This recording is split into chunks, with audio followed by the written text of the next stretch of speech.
ಇದು ವಿಷಮುಕ್ತ ಅಡುಗೆ ಮನೆ ಮುಕ್ತ ಮಾತು. ವಿಷಮುಕ್ತ ಅಡುಗೆಗಾಗಿ ರಾಸಾಯನಿಕ ಮುಕ್ತ ಉತ್ಪನ್ನಗಳನ್ನು ಲಲಿತಾ ಫುಡ್ಸ್ ಮೂಲಕ ಜನರಿಗೆ ತಲುಪಿಸುತ್ತಿರುವ ರಶ್ಮಿ ಭಟ್ ಇಂದಿನ ನಮ್ಮ ವಿಷಮುಕ್ತ ಅಡುಗೆ ಮನೆ ಮುಕ್ತ ಮಾತು ಸಂಚಿಕೆಯ ಅತಿಥಿ. ರಾಸಾಯನಿಕ ಮುಕ್ತ ಉತ್ಪನ್ನಗಳ ತಯಾರಿ, ಮಾರಾಟದ ಬಗ್ಗೆ ತಮ್ಮ ಅನುಭವಗಳು ಮತ್ತು ಜನರಿಗೆ ವಿಶೇಷ ಮಾಹಿತಿಯನ್ನು ಅವರಿಲ್ಲಿ ಹಂಚಿಕೊಂಡಿದ್ದಾರೆ. ಬನ್ನಿ ಅವರ ಅನುಭವಗಳಿಗೆ ಕಿವಿಯಾಗೋಣ. ಎಷ್ಟೋ ಜನರಿಗೆ ಇಳುವರಿ ಹೆಚ್ಚು ಬೇಕು ಅಂತ ಹೇಳಿ ರಾಸಾಯನಿಕ ಪ್ರಾಡಕ್ಟ್ಸ್ನ ಯೂಸ್ ಮಾಡ್ತಾರೆ. ಬಟ್ ಅವರಿಗೆ ಭೂಮಿ ಫಲವತ್ತತೆ ಕಡಿಮೆ ಆಗ್ತಿದೆ ಅಂತ ಅವ್ರಿಗೆ ಗೊತ್ತಾಗಲ್ಲ. ಬರುತ್ತೆ ಕೃಷಿಯಿಂದ ದುಡ್ಡು, ಮನೆ ಮೇಂಟೈನ್ ಆಗುತ್ತೆ, ಇಷ್ಟೇ ಮ್ಯಾಟರ್ ಆಗೋದು. ನಾವೇನು ಸೆಲ್ ಮಾಡ್ತೀವಿ ಅಂತಂದರೆ ಆರೋಗ್ಯನ ಸೆಲ್ ಮಾಡ್ತೀವಿ, ವಿಶ್ವಾಸನ ಮಾಡ್ತೀವಿ, ಮತ್ತು ಒಂದು ರುಚಿಕರವಾದಂತಹ ಫ್ಲೇವರ್, ಟೇಸ್ಟನ್ನು ಮಾಡ್ತೀವಿ. ಎಸ್, ನಾವು ಪ್ರಿಸರ್ವೇಟಿವ್ ಯೂಸ್ ಮಾಡ್ತೀವಿ. ಅದು ಹೇಗಿದ್ದು ಗೊತ್ತಾ?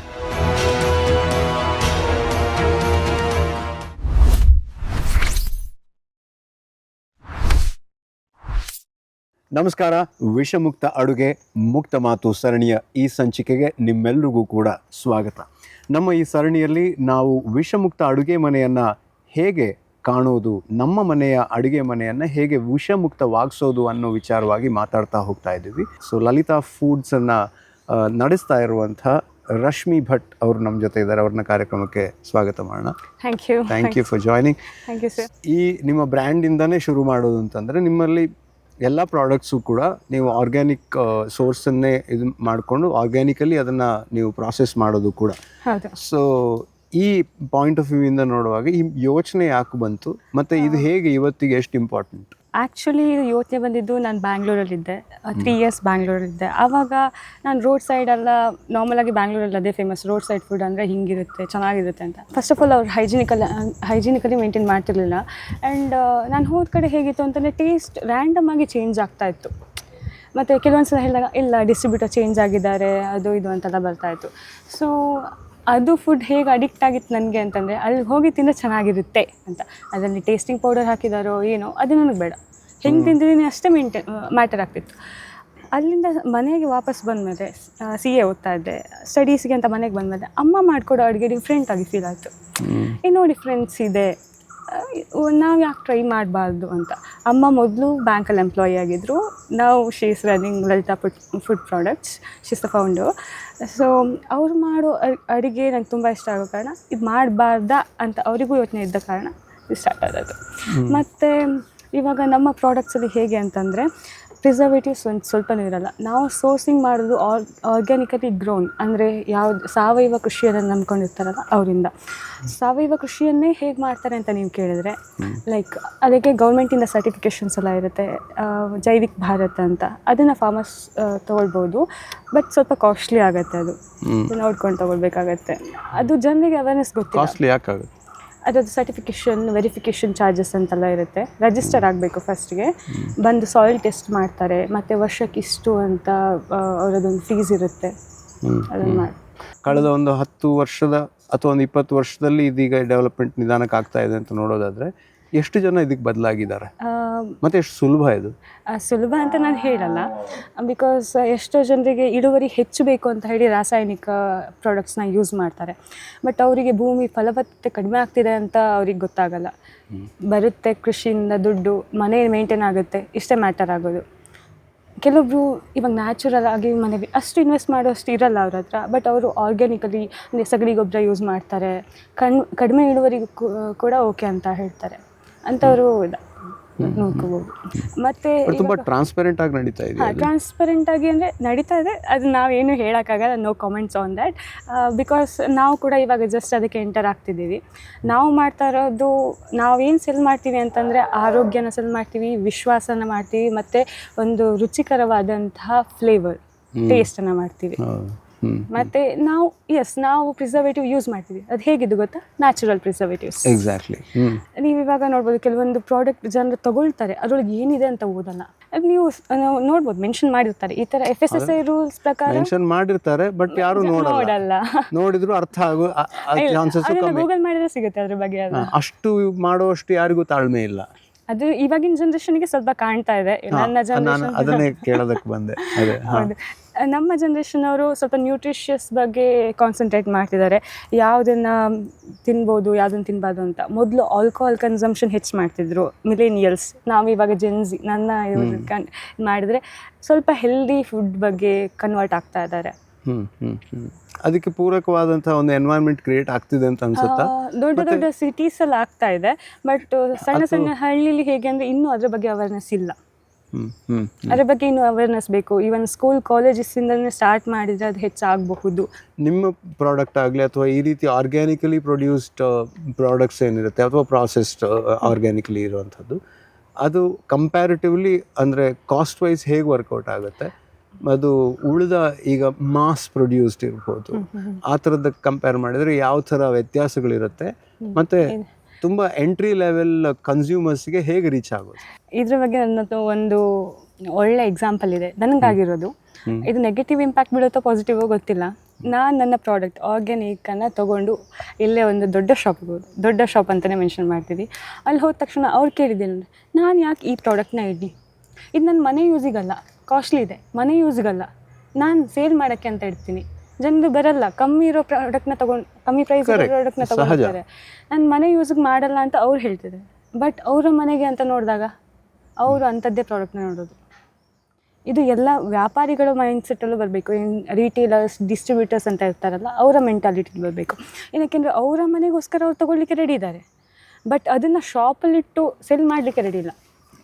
ಇದು ಮತ್ತೆಲ್ಲೂ ಆದದ್ದಲ್ಲ, ಇಲ್ಲಿ ಮಂಗಳೂರಲ್ಲೇ ಒಂದು ಸ್ಟೋರ್, ದೊಡ್ಡ ಸ್ಟೋರಲ್ಲಿ ಆದದ್ದು. ಓಕೆ, ಇದು ಅಂದರೆ ತಮಾಷೆಯ ವಿಷಯ ಏನು ಅಂತಂದರೆ, ನಾವು ಹೆಲ್ಮೆಟ್ ಹಾಕದೆ ಬೈಕನ್ನು ರೈಡ್ ಮಾಡಿದ್ರೆ ನಾವೇ ಅಪಾಯಕ್ಕೆ ಗುರಿ ಆಗ್ತೀವಿ ಅಂತ ಗೊತ್ತಿದ್ರು ಹೆಲ್ಮೆಟ್ ಹಾಕದೆ ರೈಡ್ ಮಾಡ್ತಾ ಇರ್ತಾರೆ. ಇಂಥದ್ದಕ್ಕೆ ಪರಿಹಾರ ಏನು? ಆಹಾರದಲ್ಲೂ ಅಷ್ಟೇ, ನಾವು ಒಳ್ಳೆಯದನ್ನು ತಿಂದ್ರೇ ಆರೋಗ್ಯ ಉಳಿಯೋದು ಅಂತ ಗೊತ್ತಿದ್ರು ಕೂಡ ಅದನ್ನು ತಗೊಳ್ದೇ ಇರೋದಕ್ಕೆ ಪರಿಹಾರ ಏನು? ತಗೊಳ್ಬೋದು. ಒಂದು ಕಾಸ್ಟ್ ಬಗ್ಗೆ ಕೆಲವೊಬ್ಬರಿಗೆ ಅಫೋರ್ಡ್ ಮಾಡೋಕ್ಕಾಗತ್ತೆ, ಕೆಲವೊಬ್ಬರಿಗೆ ಅಫೋರ್ಡ್ ಮಾಡೋಕ್ಕಾಗಲ್ಲ. It totally depends. ಇವಾಗ ಒಂದು ಪ್ಯಾಕೆಟ್ನ ನೋಡ್ತಾರೆ ಹೆಂಗಿದೆ, ಪೌಚ್ ನೋಡ್ತಾರೆ, ಚೆನ್ನಾಗಿ ಕಾಣುತ್ತೆ ಅಂತಲೇ ಎತ್ಕೊಂಡು ಹೋಗೋಕ್ಕಾಗಲ್ಲ ಎಲ್ಲ ಟೈಮಿಗೂ. ಪ್ರೈಸ್ ನೋಡ್ತಾರೆ, ಕ್ವಾಲಿಟಿ, ಆಫರ್ಸ್ ನೋಡ್ತಾರೆ. Yes, that matters a lot. Buy one get one ಬರುತ್ತೆ ಅಂತ ಹೇಳಿ ಯಾವುದನ್ನೂ ಎತ್ಕೊಂಡು ಹೋಗ್ತಾರೆ, ಬಟ್ ಅದ್ರ ಬಗ್ಗೆ ಏನೂ ಗೊತ್ತಿರಲ್ಲ. ಅಥವಾ ಯಾವುದೋ ಒಂದು ಸೆಲೆಬ್ರಿಟಿ ಬಂದು ಇಲ್ಲಿ ಫೋಟೋಶೂಟ್ ಅವ್ರ ವಿಡಿಯೋ ಅಡ್ವರ್ಟೈಸ್ಮೆಂಟ್ ಮಾಡಿರ್ತಾರೆ ಅಂತ ಹೇಳ್ತಾರೆ, ಅದನ್ನು ನೋಡ್ತಾರೆ. ಬಟ್ ಅದನ್ನು ಟೇಸ್ಟ್ ಮಾಡಿ ಟ್ರೈ ಮಾಡಿ ನೋಡಲ್ಲ, ಹಾಗೆ ರ್ಯಾಂಡಮ್ ಆಗಿ ಕಣ್ಮುಚ್ಚಿ ಎತ್ಕೊಂಡು ಹೋಗ್ತಾರೆ. ಅಥವಾ ಯಾರೋ ಇನ್ನೊಬ್ರು ಹೇಳಿದ್ರು ಅಥವಾ ಪಕ್ಕದ ಮನೆಯಲ್ಲಿ ಯೂಸ್ ಮಾಡ್ತಿದ್ದಾರೆ ಅನ್ನೋದನ್ನು ಕೂಡ. ಅದು ಹೇಗೆ ಅಂದರೆ ಆ ಥರ ಮಾರ್ಕೆಟಿಂಗ್ ಚೆನ್ನಾಗಿ ವರ್ಕ್ ಆಗುತ್ತೆ. ಆ್ಯಕ್ಚುಲ್ ಆಗಿ ಹೇಳೋದಾದರೆ ಮೌತ್ ಟು ಮೌತ್ ಹೋದರೆ ನಮಗೆ ಇವಾಗ ಆರ್ಗ್ಯಾನಿಕ್ ಅದರಲ್ಲಿ ಒಳ್ಳೇದು ಬಂದರೆ ಓಕೆ. ಹೌದು, ಇಲ್ಲ ಎಲ್ಲ ಥರದ ರಿವ್ಯೂ ಇರುತ್ತೆ. ಒಬ್ರಿಗೆ ಇಷ್ಟ ಆದದ್ದು ಇನ್ನೊಬ್ರಿಗೆ ಇಷ್ಟ ಆಗಬೇಕು ಅಂತ ಲೋಕೋ ಭಿನ್ನ ರುಚಿ. ಒಬ್ಬರು ಇವಾಗ ಪ್ಯಾಕೆಟಲ್ಲಿ ಏನೇನಿದೆ ಅಂತ ನೋಡ್ತಾರೆ, ಇನ್ನೊಬ್ರು ನೋಡಲ್ಲ. ನಾರ್ಮಲಾಗಿ ಮನೆಯಲ್ಲಿ ಮಾಡುವಂಥವ್ರು ಲೇಡೀಸ್ ಎಷ್ಟೋ ಜನರಿಗೆ ಇಂಗ್ಲೀಷಲ್ಲಿ ಇರುತ್ತೆ, ಕನ್ನಡದಲ್ಲಿ ಇರಲ್ಲ, ಅಥವಾ ಲೋಕಲ್ ವರ್ನಾಕ್ಯುಲರಲ್ಲಿ ಇರಲ್ಲ. ಅದು ಪ್ರಾಬ್ಲಮ್ ಆಗುತ್ತೆ. ಇವಾಗ ಕರ್ನಾಟಕದೊಳಗಾಗಿ ನಾನು ರ್ಯಾಂಡಮ್ ಆಗಿ ಥಿಂಕ್ ಮಾಡಿದ್ದೇನೆ ಕನ್ನಡ ಮತ್ತು ಇಂಗ್ಲೀಷ್ ಅಷ್ಟೇ ಅಂತ. ಎಷ್ಟೋ ಜನರಿಗೆ ಎರಡು ಭಾಷೆ ಓದ್ಲಿಕ್ಕೆ ಬರಲ್ಲ. ಕರೆಕ್ಟ್. ಬೇರೆ ಸ್ಟೇಟಿಗೆ ನಾನು ಹೋಗಬೇಕು ಅಂತಂದರೆ ನಾನು ಬೇರೆ ಲೇಬ್ಲಿಂಗ್ ಮಾಡಬೇಕು, ಸ್ವಲ್ಪ ಚೇಂಜ್ ಮಾಡಬೇಕು ಅಥವಾ ಆ್ಯಡ್ ಮಾಡಬೇಕು ಅದರಲ್ಲಿ. ಅದು ಪ್ರೊಡಕ್ಷನಲ್ಲೂ ಕೂಡ ಕಾಸ್ಟ್ ವೈಸು ಕೂಡ ವರ್ಕೌಟ್ ಆಗಲ್ಲ. ಆ ರೀಜನ್ಗೆ ಒಂದೊಂದು ಟೇಸ್ಟ್ ಇದೆ, ಅದನ್ನು ಕೂಡ ನೋಡ್ಕೋಬೇಕಾಗತ್ತೆ. ಇವಾಗ ನಾನು ಇಲ್ಲಿ ಮಂಗಳೂರು ಶೈಲಿ, ಉಡುಪಿ ಶೈಲಿ ಅಥವಾ ನಮ್ಮದು ಏನು ಬ್ರಾಹ್ಮಣ ಶೈಲಿ ಇದೆ, ಅದನ್ನು ನಾನು ಮಾಡ್ಬೋದು. ಅದೇ ನಾನು ಸ್ವಲ್ಪ ನಾರ್ತ್ ಸೈಡ್ ಏನಾದರೂ ಮಾರ್ಕೆಟ್ ಮಾಡೋಕ್ಕೆ ಹೋದರೆ ನನಗೆ ಪ್ರಾಬ್ಲಮ್ ಆಗೋದೇನು, ಅಲ್ಲಿ ಇಷ್ಟು ಕನ್ಸಂಪ್ಷನ್ ಇಲ್ಲ. ಇಲ್ಲಿ ನನಗೆ ಒಂದು ಈವೆಂಟ್ ಅಥವಾ ಒಂದು ಸ್ಟೋರಿಗೆ ಒಂದು 100 ಪ್ಯಾಕೆಟ್ ಸೇಲ್ ಆಗ್ತಿದ್ದಾರೆ, ಅಲ್ಲಿ ಒಂದು 10 ಆಗ್ಬೋದು ಅಥವಾ ಅದಕ್ಕಿಂತ ಕಡಿಮೆ ಆಗ್ಬೋದು.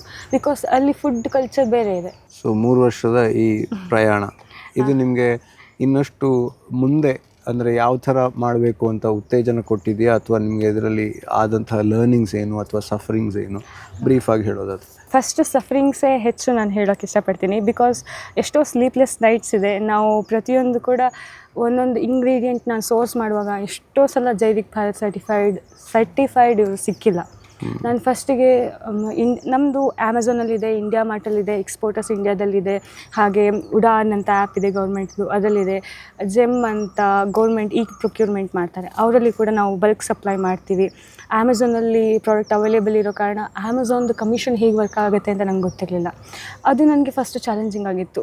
ನಾನು CA ಓದ್ತಾ ಇದ್ದೆ, ಆ ಕಾರಣ ಸ್ವಲ್ಪ ಟ್ಯಾಕ್ಸೇಷನ್ ಬಗ್ಗೆ ನಾಲೆಜ್ ಇತ್ತು, ಬಟ್ ಇದು ಎಷ್ಟು ಹೇಗಾಗುತ್ತೆ, ಬೈಫರ್ಕೇಷನ್ ಏನು ನನಗೆ ಗೊತ್ತಿರಲಿಲ್ಲ. ನಾನು ಫಸ್ಟ್ ಒಂದು ವಾರ ಕೂತ್ಕೊಂಡು ಸ್ವಲ್ಪ ಮಾರ್ಕೆಟ್ ಸ್ಟಡಿ ಮಾಡಿದೆ, ಹೆಂಗೆ ವರ್ಕ್ ಆಗುತ್ತೆ, ಯಾವ್ಯಾವ ಥರ ಹೋಗ್ಬೋದು, ಪ್ಯಾಕೇಜಿಂಗ್ ಹೆಂಗೆ ಮಾಡ್ತಾರೆ, ಲೇಬಲಿಂಗ್ ಹೆಂಗೆ ಮಾಡ್ತಾರೆ ಅಂತ. ಇದೆಲ್ಲ ಲರ್ನ್ ಮಾಡುವಾಗ ಸ್ವಲ್ಪ ಪ್ರಾಬ್ಲಮ್ ಆಯಿತು, but I cracked it. Okay, wonderful. ನಮ್ಮ ಅಡುಗೆ ಮನೆ ಅನ್ನೋದು ಔಷಧಾಲಯ ಆಗಬೇಕೆ ಬಿಟ್ಟು ಅದೇ ಇದಾಗಬಾರ್ದು. ಇದು ಹೇಳಿ ನಮ್ಮ ಬದುಕನ್ನೇ ಅದನ್ನು ತಿನ್ನೋದ್ರಿಂದಾಗಿ ನಾವು ಔಷಧಿಯಲ್ಲೇ ಬದುಕೋ ಥರ ಆಗಬಾರ್ದು. ಅದರಿಂದ ಬಟ್ ಇವಾಗ ನಾವೊಂದು ನಮ್ಮ ಇದೇನು ಅಂತಂದರೆ, ಒಂದು ನಿಮ್ಮ ಅಡುಗೆಗೆ ಫ್ಲೇವರ್ಸ್ನ ನಾವು ಕೊಡ್ತಿದ್ವಿ, ಅದು preservative free and natural one. ಯಾವುದೇ ಥರ ಕೆಮಿಕಲ್ಸ್ ಇಲ್ಲ, ಏನು ಎಕ್ಸ್ಟ್ರಾ ಕಲರ್ಸ್ ಇಲ್ಲ, ನ್ಯಾಚುರಲ್ ಕಲರ್ಸ್. ಹೌದು, ಒಂದು ಬ್ಯಾಚಿಂದ ಇನ್ನೊಂದು ಬ್ಯಾಚಿಗೆ ಬೇಸ್ಡ್ ಆನ್ ಮೆಣಸಿನ ಕ್ವಾಲಿಟಿ ಆಗಿರ್ಬೋದು ಚೇಂಜ್ ಆಗ್ತಾ ಹೋಗುತ್ತೆ ಕಲರ್. ಅದು ಎಷ್ಟೋ ಜನದ ಕಂಪ್ಲೇಂಟ್ ಬರುತ್ತೆ, yes we don't use any kind of colours, natural ಆಗಿ ಕಲರ್ ಹೇಗಿದೆ ಆ ಥರ. ಅದೇ ಎರಡೂ ಸೈಡಿಂದನೂ ಕೂಡ ಅವೇರ್ನೆಸ್ ಆಗಬೇಕು, ಕನ್ಸ್ಯೂಮರ್ ಸೈಡಿಂದನೂ ಕೂಡ ಮತ್ತು ಮ್ಯಾನುಫ್ಯಾಕ್ಚರಿಂಗ್ ಸೈಡಲ್ಲೂ ಕೂಡ ಅವೇರ್ನೆಸ್ ಆಗಬೇಕು. ಅದ್ರ ಜೊತೆಗೇ ಗ್ರೋವರ್ಸ್ ಕೂಡ ಅದೇ ರೀತಿಯ ಮಾಡಬೇಕಾದ್ರೂ ತುಂಬಾ ಮುಖ್ಯ ಇದೆ. ಫಸ್ಟ್ ಇನಿಷಿಯಲ್ ಆಗಿ ನಮ್ಮ ರೈತರು ಮತ್ತೆ ಒಂದು ಒಳ್ಳೆ ಪ್ರೈಸ್ ಸಿಗಬೇಕು ಅವ್ರು ಬೆಳೆದಿದ್ದ ಬೆಲೆಗೆ. ಹೌದು ಹೌದು. Thank you so much. Thank you so much. Have a nice day. You too. So ಇದು ಈ ಹೊತ್ತಿನ ವಿಷಮುಕ್ತ ಅಡುಗೆ ಮುಕ್ತ ಮಾತು. ಮುಂದಿನ ಸಂಚಿಕೆಯಲ್ಲಿ ಸಿಗೋಣ. ನಮಸ್ಕಾರ.